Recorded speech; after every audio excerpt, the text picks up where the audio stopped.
Does it record my shadow though? That's not part of it, is it? Is it sophisticated like that? It is recording my really, really bad jokes and the fact that I really can't see any of you now. But that's okay. I ran Ben off already, my goodness. Ben knows things. I know you know, all you know things, right? All right, let's get started. The bad jokes are over. The good jokes are about to start. So we're going to talk about relational database design. I'm going to walk you through the process of building a database and talk a little bit about the fundamentals.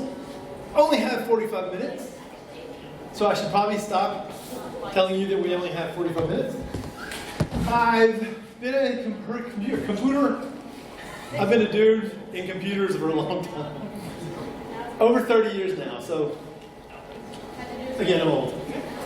You know what's the funniest thing though is not much has changed in relational databases. People still don't know what they're doing. They still do it too fast, and they still get stuck with bad structures forever. And changing your database after it gets built is hard. It's easier to pass a bill in Congress these days. Okay? I was an MVP for 19 times. I think there's a couple of current MVPs in here now, at least one I know of. Ben just left. All that means is I do this kind of stuff and nobody pays me for it. Which is also cool.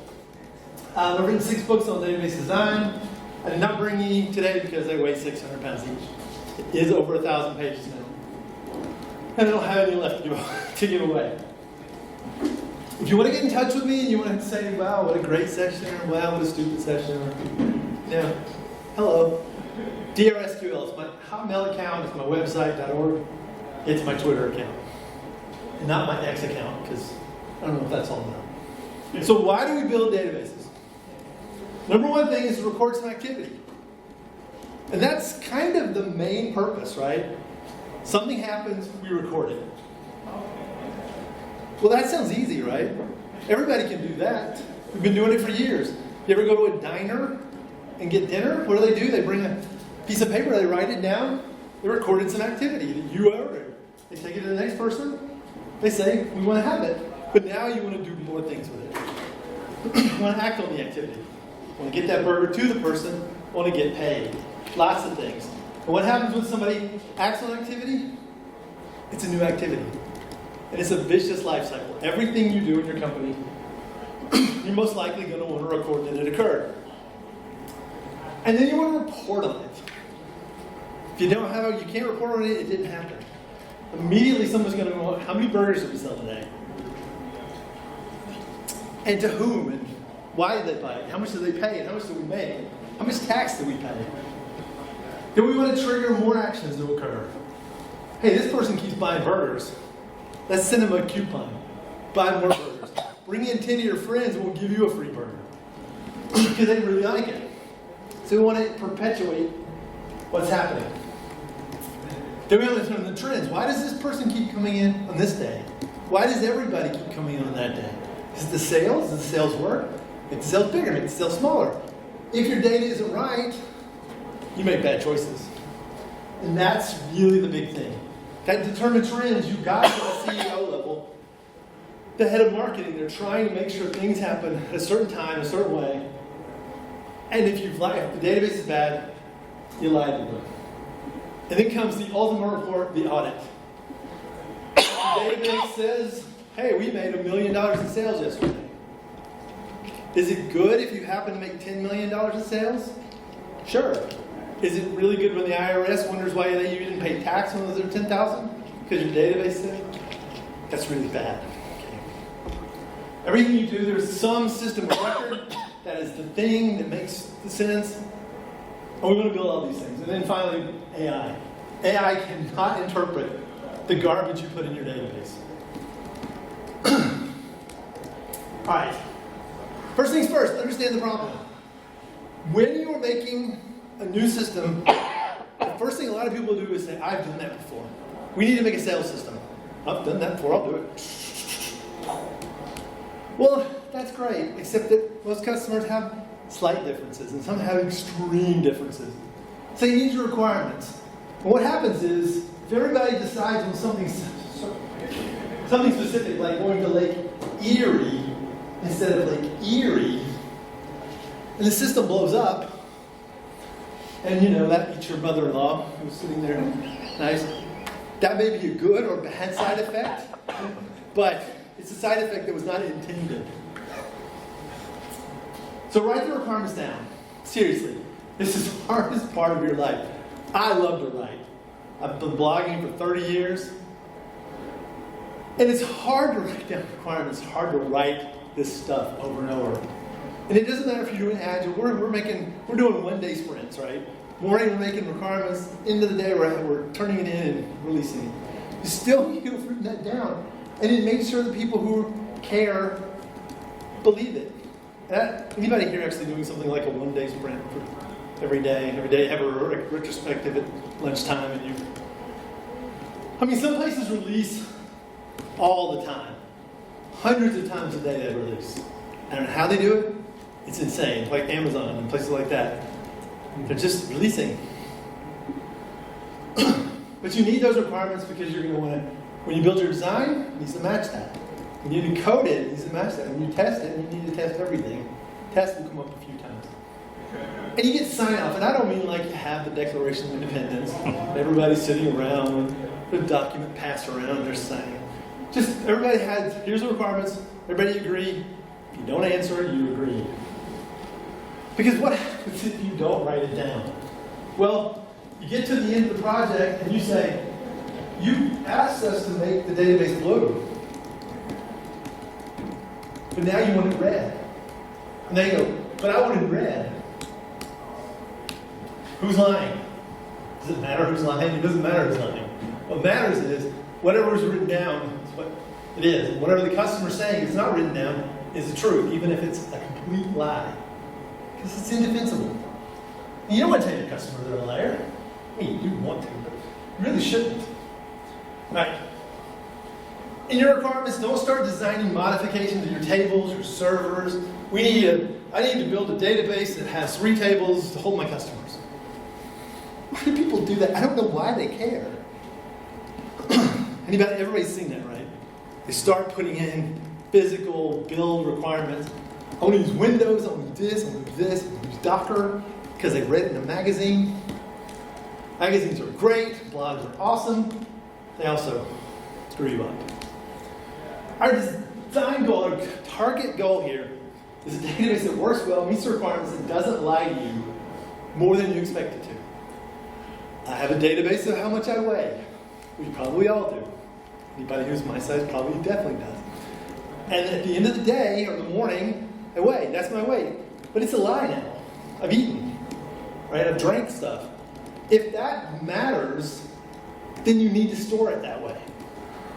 So if you are building a roller coaster, and it has a limit of X pounds, and at X 0.1 pounds, the thing is going to go, everybody's going to die. You probably need to weigh that person, right? If you're even close, can you step over here, make sure that, take your phone out of your pocket, because that saves at least 10 pounds. I'm proving that. So we need to know what that truth means. What does it mean? How truthful do you need your database to be? Or your data in the database to be? The last one is really hard. So when you're building a system from scratch, or even changes, there's 3 kinds of data models that I would suggest. A conceptual model. This is where you get the concepts you're trying to store and how they relate to each other. Then there's a logical database, where after you know the things that you want in the data to be stored, you're going to flesh them out and get the stuff that needs to be in it. I'm really very nervous today for some reason. I do not know why. Probably because it's being recorded. I haven't been recorded in a while.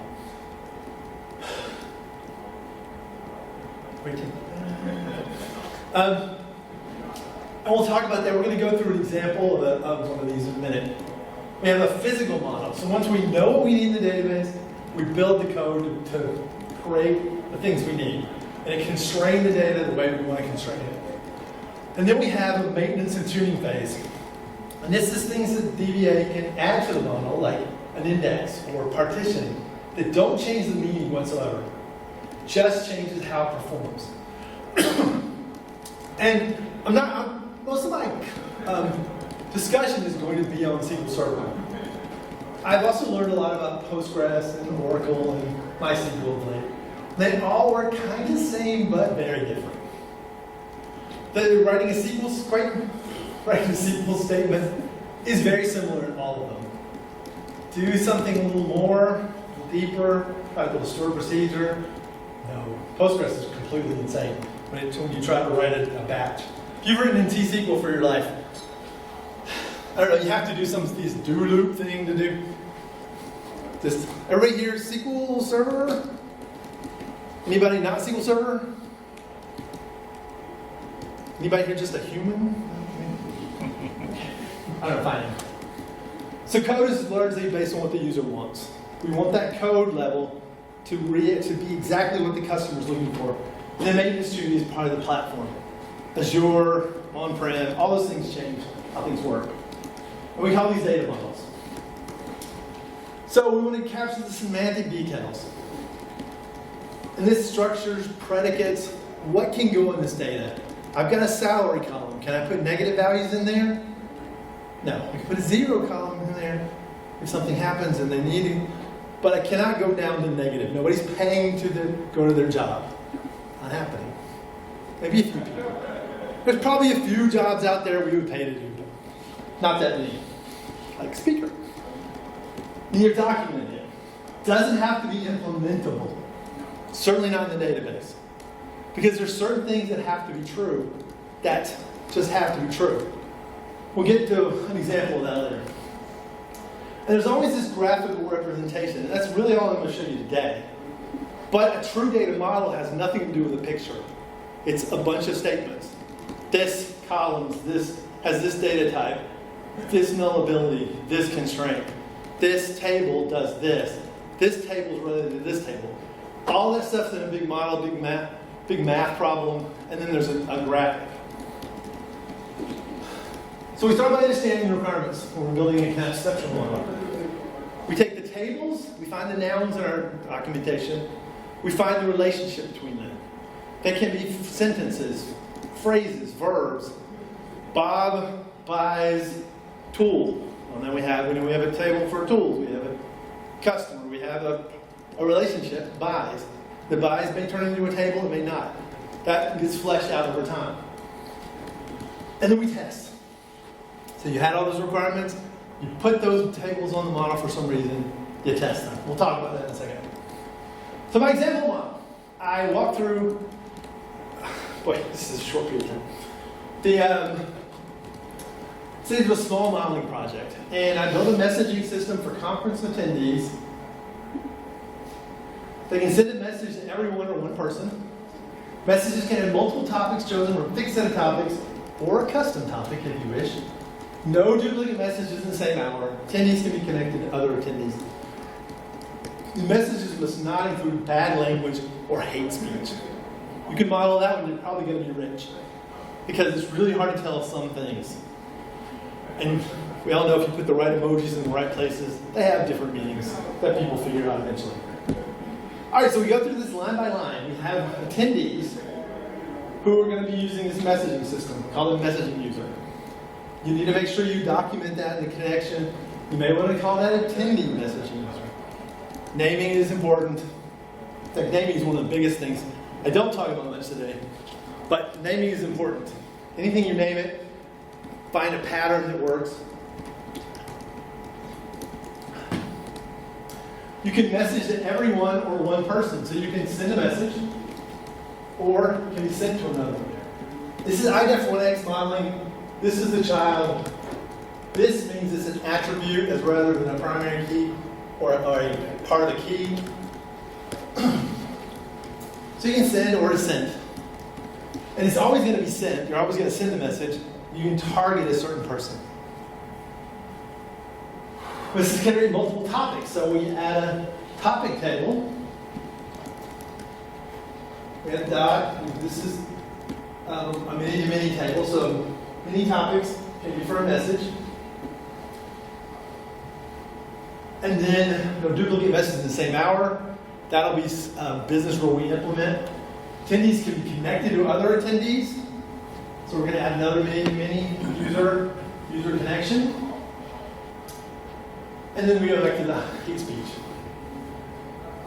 So we have this conceptual model. This tells you so much about the system right here. That if the user goes, I don't remember how things work, this is what you're going to look at. And if you're actually looking at a big data model, even a physical final model, you may want to go to this kind of view, which has the tables, how they relate to each other. Because the attributes are all kind of an implementation detail. Now we test. The same process I went through is how we'll test it. How would I do this? How would I do this? Can I do this? Can I do this? Can I do this? Most of your requirements will not be quite this big on a PowerPoint slide. They'll be more like this big, and it won't be, it may not be written down well. Ideally, they're written down in a set of bullets, just like that, with all the details. Ideally, someone's going to walk through the door in a minute and go, I got prizes for you, and you get a car, and you get a car. You're not getting a car. You're also not getting good requirements, most likely. Depends on where you work, but I wouldn't hold your breath. I've never said this to a group of people, and everybody goes, it's awesome where I work. Nobody says that. Somebody may. He's giving me a look. All your requirements are working? Okay, just saying. All right, so then we have this. We go to the customer. They're all cool. This looks really good. Now we're going to go in and get our columns. And we're going to get the legal values that each column can have, and the uniqueness conditions, and any predicates on the tables. Again, predicates like, can this table do this? Customer can't be something. We want to understand what is good data, what is not good data, and what is probably not good data. What's probably not good data? I've got a name column for attendees in this room. Every one of you could have the exact same name, and there would not be a law against that, other than the law of probability. Probability states that's not happening. If you get two customers that come in and they're both named Lewis Davidson, they're most likely the same person. So you probably need to ask, hey, you don't go, hey, I got another customer with that exact name, right? Because that's giving away personal information.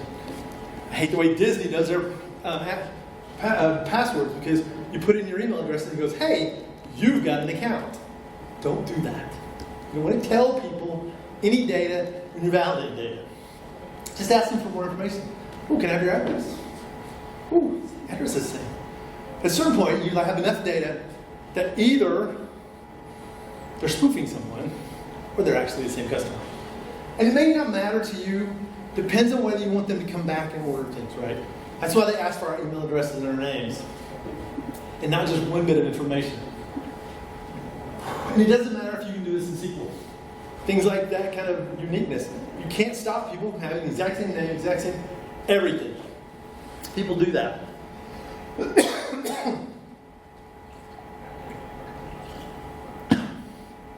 Wish they would edit that out, but probably not. And then again, test. Go back to your model. Every one of those attributes. Can I do it? Can I do it? Naming. I've already talked about this just a little bit. Find a naming standard. Follow it.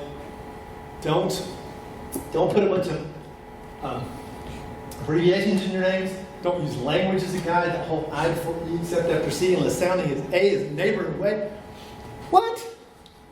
Craziness.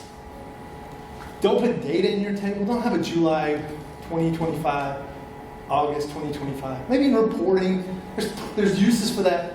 But in your relational model, don't do that. Make one table, make it an attribute. And then if you have to do more, partition.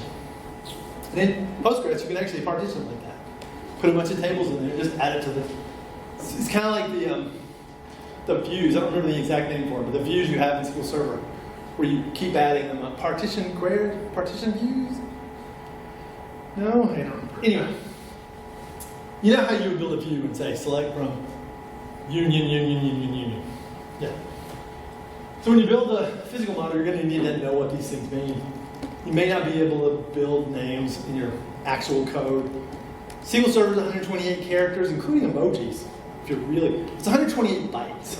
It's not 128 characters, but you can put emojis in your table names. It's kind of cool. Anybody know Rob Volk? It's a great session. He shows you all the ways you can be evil to your customers and friends if you really want to do that.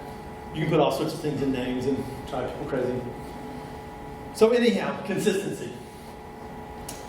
There's some hidden slides. A lot of hidden slides in this. There's some suggestions for naming standards in the hidden slides. All right, so we get this logical model. We go through each one of our things. We don't have enough time to go through all the requirements again. You know, we got our message user, we got our point in time, the text of the message, the time of the message the user who sent the message, and the user it was sent to. So we gather these information. We have the AKs. So messaging user as a user handle and attendee number are two different ways to identify them. It is essential to your designs that you design how things are identified. There's this tendency to think that a surrogate key, a randomly generated GUID or integer, is a good enough key. It is a very useful tool, but it does not actually identify it. Because if you have topic ID 1, bunnies, topic ID 2, bunnies, topic ID 3, bunnies, and you haven't put a key on there, you can just do it all day. And then someday you'll have to fix that. Because you'll group by the messaging ID, you'll group by the topic name and topic ID, and you'll get different values, and you'll be like, what? So many mistakes I've seen, I've made, and I've dealt with. So your logical model becomes the ideal version. We can implement this on anything. It doesn't have to be SQL, it doesn't have to be relational. It really can be Mongo, it can be it can be a notepad, right? We're learning what the ends of the data. We're learning how the data fits together. And so we started documenting things, the table, the message table. Here's the predicates. We're going to make domains. So when we have like topic name, we don't have to be specific yet. There's probably a predicate in there that says it's 30 characters. We may want to have not certain names. All that stuff can be dealt with, but it doesn't matter at this point. We're just saying that it's a topic name. We can flesh out those details. We may end up doing things like check constraints. One of the things I find humorous is when people use an int column. It's the number of people that work at a company. Well, it's an int. The maximum of an int is 2 billion. If you work at a company with 2 billion, that's a lot of people.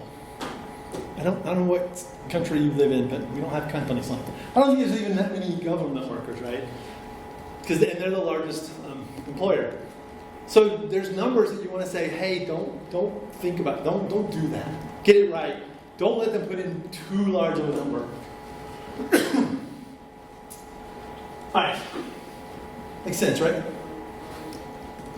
Easier said than done. So we have messaging text. We're going to say it's a type of data. It's unformatted values. Meaning you don't want them to put in HTML. You don't want them to put in JavaScript or something, and it happens to work because your page interprets it that way. Less than or equal to 200 characters. Must not be empty or null. Must not include the hate speech. Still there. Still a rule. Surrogate key. We're saying that's the thing that stands in for the natural key. The natural key is the topic name, the message and user ID, the text of the message and the user and the point in time. Those sorts of things. We have this data domain of point to time and to hour. So one of the business rules is you can't send the same message twice in an hour. And I interpreted that as from 1 to 2, you can't say, hello everybody.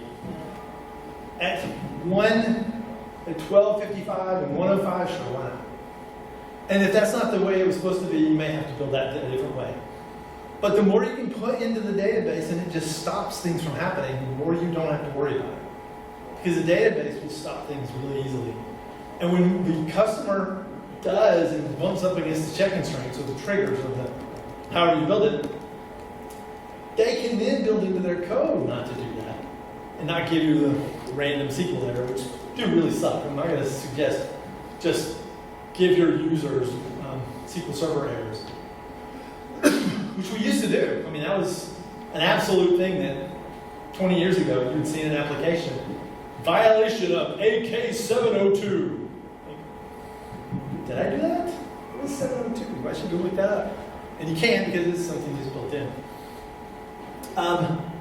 Make your relationships. Some of the relationships may not actually be able to be turned into physical relationships in the database, but wow, time's really slow. Like, for example, say I have a relationship between messaging user and message. What's likely, if you delete the messaging user, you would like to delete all their messages and the ones that were sent to them. But you can't do that. You can't cascade that. And even if you wanted to just nullify their ID, you'd have to do that in a trigger outside. But you would put that in the model as things you can do. Because at this point, you're not thinking about how can I build this. You're thinking about what do they need. If you try to put surrogate keys on all tables, one of the things I mentioned already, just be thoughtful about what it means. This key up here, a messaging user, a surrogate key, actually is a user handle. It's actually the attendee number. Anywhere you see that, you can plug it into the table and check it. That value can go there just the same. And if you cascade that, like you have a table that's related to a table that's related to a table related to a table, that messaging user goes with it. And if you have another table, that messaging user, and they're not the same, maybe that's a problem. So you need to think about that in your models as they get super complicated. If I had about 3 days, we'd build an example and we'd discuss it deeper. But this is all we had time for, because these are 45-minute sessions. And we're at 25 minutes. Wow. All right, so your physical.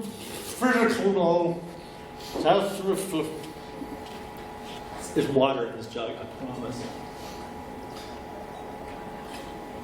So now you have your physical model. You take that model, you choose the right data types for the domains. So name, we chose record 30. And anywhere you see that, topic name, here and user defined. It's the exact same type, exact same relate. Because we had that domain, we know that everywhere we need a topic name, it stays the same. Now, a lot of this stuff really is so much easier if you have a data modeling tool. And they're delightfully expensive to get a really good data modeling tool. I used to use Irwin, Embarcadero Studio is okay. I don't know anybody else have any. The ones I've used online have been okay. They don't get this good. Some of them you can get for free, you can try them out.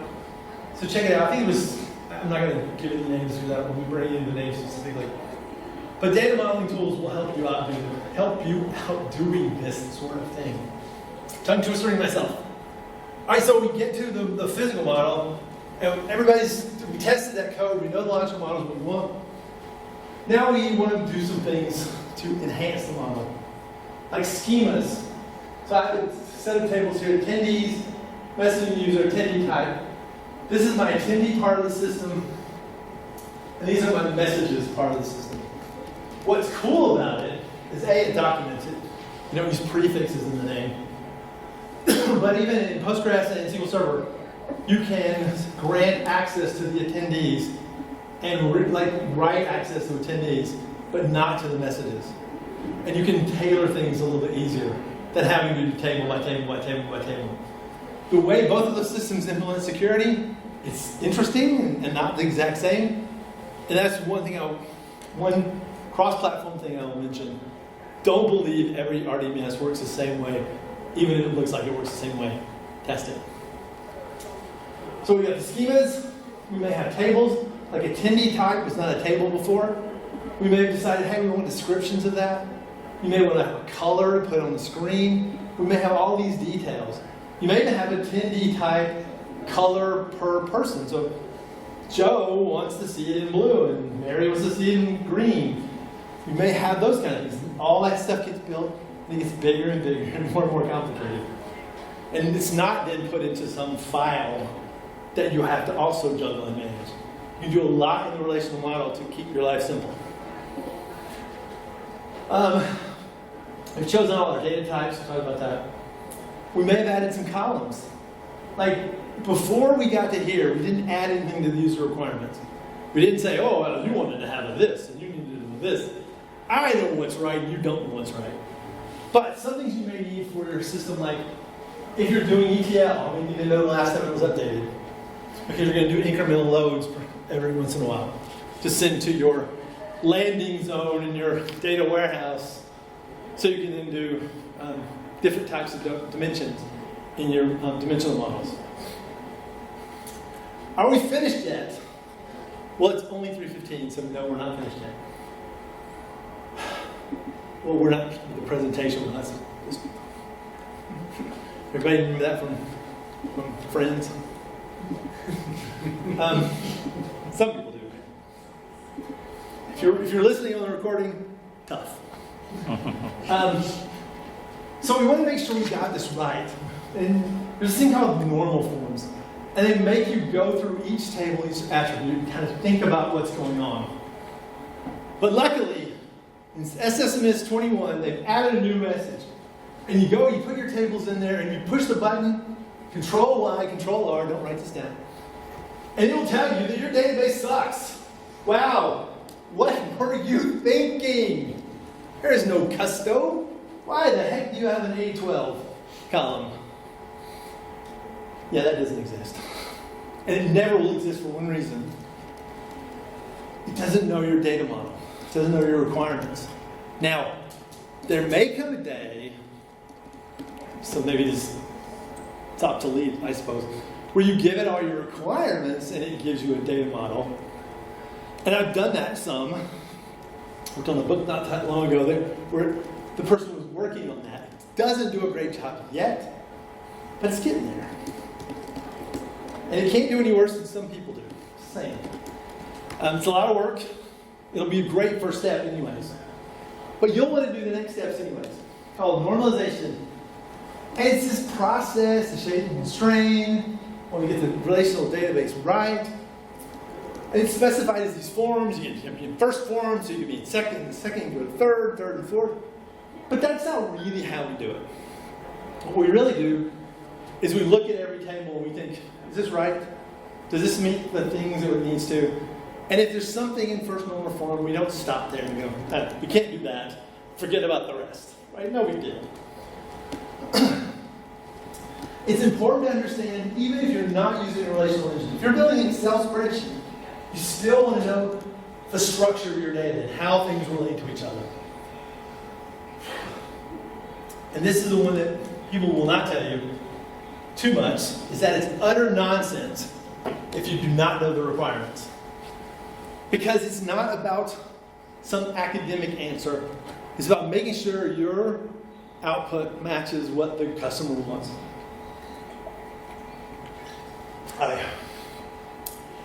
And the goal is, we don't want to have to update part of a column or multiple columns every time we change something.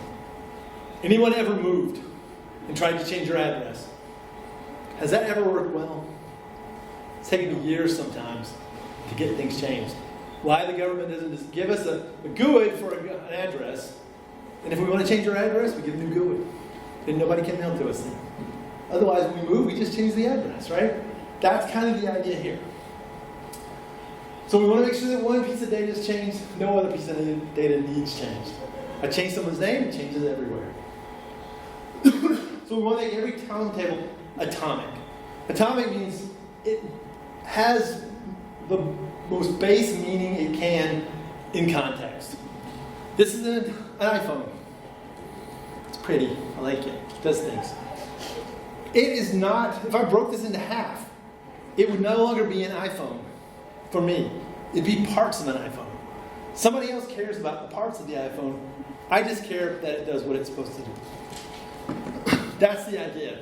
One system, the parts of an iPhone mean something. Another system, the whole iPhone means something. And the parts, we don't care. We're not taking it apart. We're just saying, fix it, give it back. So that makes that an atomic unit for me. The repair people have a different interpretation. Getting this atomicity of operations correct is a lot about what makes a relational database important. Yes, I found the typo. I'm a much better editor than writer. I was making changes. That's what makes relational databases important. Because we want to be able to say, hey, this is atomic, and if we want to make multiple operations, a transaction, we want to make sure that all those things happen or they don't happen. That's important. That becomes a unit that we need to deal with. All right, so first order form, in about 10 minutes, says we want to break the shape of the data the way we want it. A dimensional model will also pretty much have its data in a first normal form in all cases. Column values are atomic. You can't break them down. You don't have 1, 2, 3, 4, and you care about each piece of those independently. There's no duplicated rows. We don't have Fred, where Fred has a specific meaning. And we don't have multiple values in each. We have different attributes about one thing. We don't have multiple things represented. I'll show you an example of that in a second. So if you may not be in first normal form, if you have string data that contains separator characters, commas, pipes, tildes, spaces. Bit masks, everybody loves bit masks, right? There are some good uses of bitmaps out there, but it's not something you should attain to. I'm going to store all the settings for a customer in a bit mask. And bits 1, 2, 7, 3 are set, so this means things no. That doesn't make things faster. You don't have payment 1, payment 2, payment 3. I mean, it's there, it works sometimes, but you can't move them around. They don't have meanings. Positions should not have meanings in your table or your rows.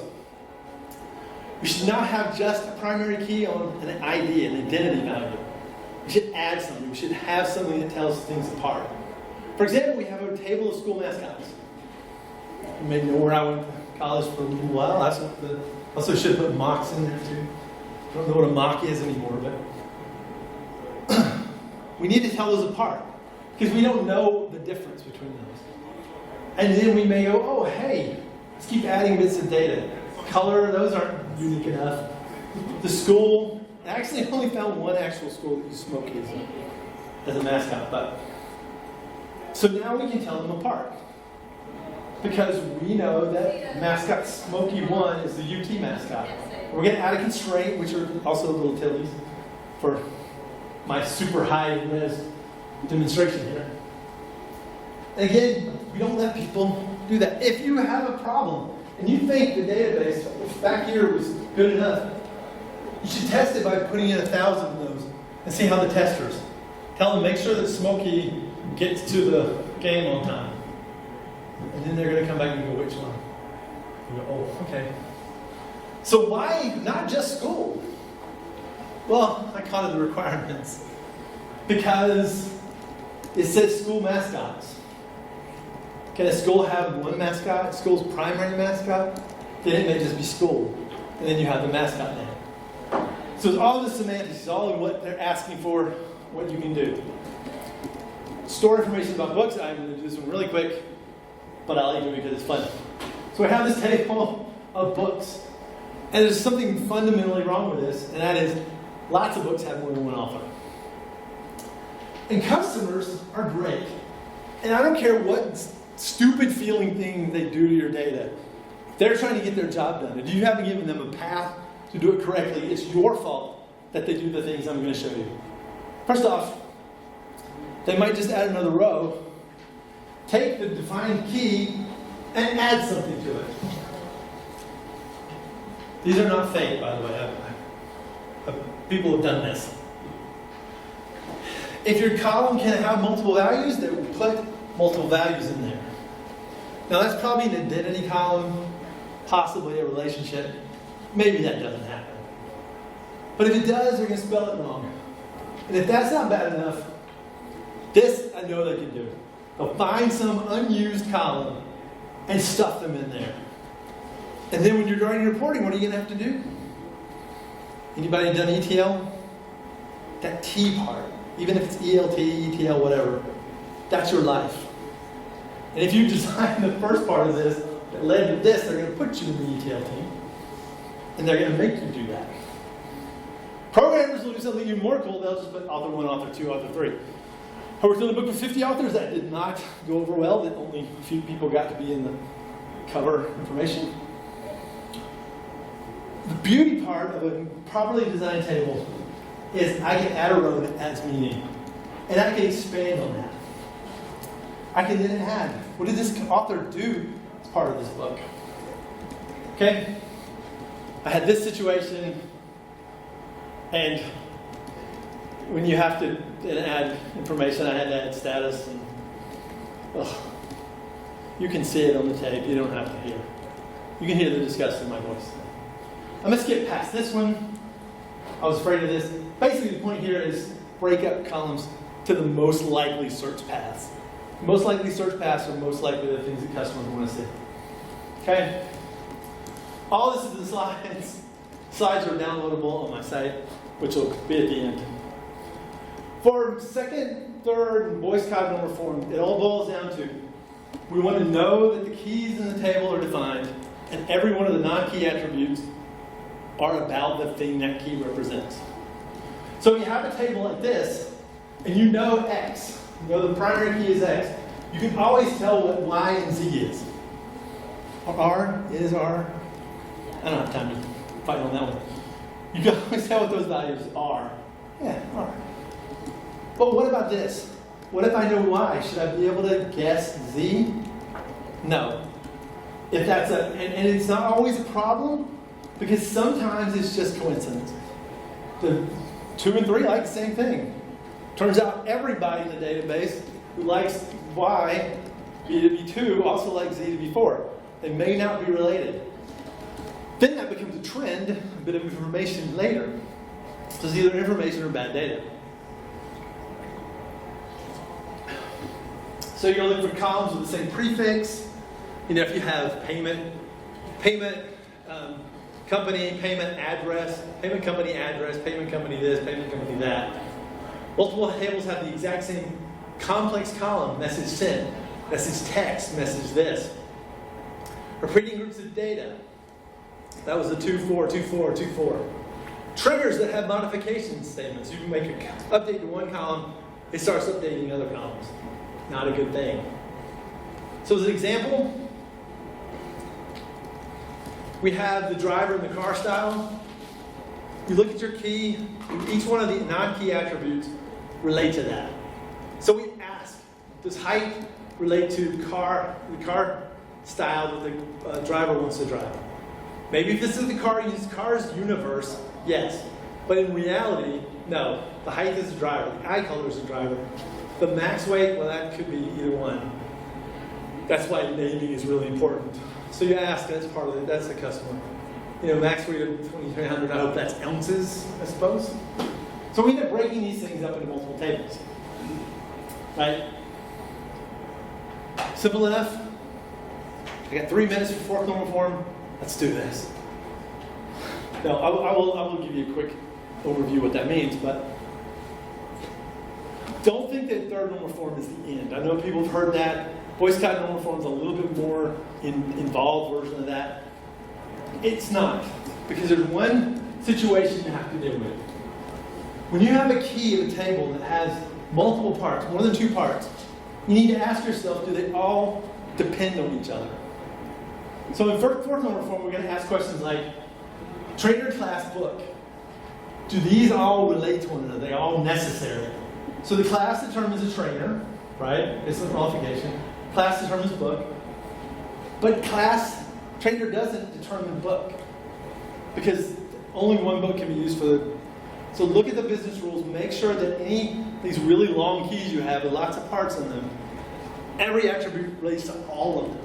And all of them have the same dependency on each other. They need to be there. If they do not, then it's a problem. Okay? If the trainer book were related, like this is the class with the trainer in the book, then maybe not. But then what that's probably defining then is a class at a time in a room, and you're probably going to have more attributes. Key is, you find the word distinct in your queries, ask yourself, why am I doing distinct? And usually it's a design problem. 2 minutes! Okay. So here we realize we're modeling a class. We're talking about the trainers that can teach the class, the book for the class.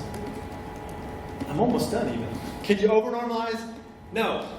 It's the short answer. The long answer is no. I mean, sort of. Short answer, okay. Can we rewind tape? No?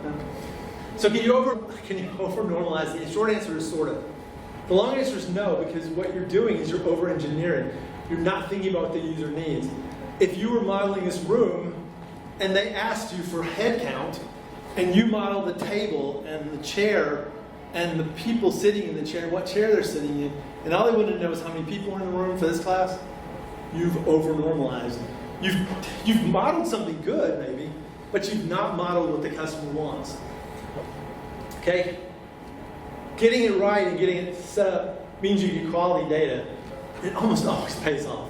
So much easier to work with quality data. You can write queries on it and say, how many customers do we have? And it tells you the number of customers you have, not the number of customers your data thinks you have. Finally, denormalization is undoing some of this for performance. If you know what's right, it's easy to do what's wrong. If you don't know what's right, you probably are just stumbling into what's wrong. And it's a lot of fun. Oh, this isn't going to run fast enough. Like when Taylor Swift puts on tickets, they should have tested it, right? And they probably just went and denormalized or made that thing that they think would go faster. Test. Goes back to that test. Understand your requirements. Understand your load. If you need to have 10,000 users in the database at once, test 10,000 users. And at 10,001, say, no more. Everybody else needs to get in a queue and wait. Every requirement you've made, make sure you can show a positive and contrapositive end to that so it doesn't happen accidentally. Any questions? We don't have time for questions. Get out. No, I'm kidding. Any questions?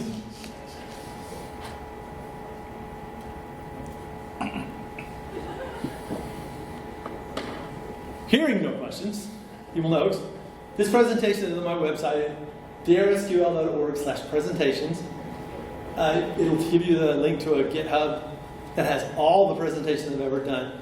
There's the exact copy of what I've done today, and then the exact copy of what I've done for the last so many years that I've done this.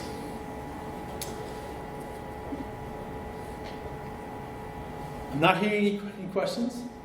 I see a camera. So I'm going to do this. This is third hip replacement jumping. You walked as well as UT. What? You asked. So that's it. Thank you very much. Have a good life.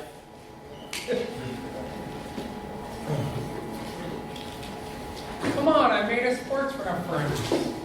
A what? A sports reference. That I walked.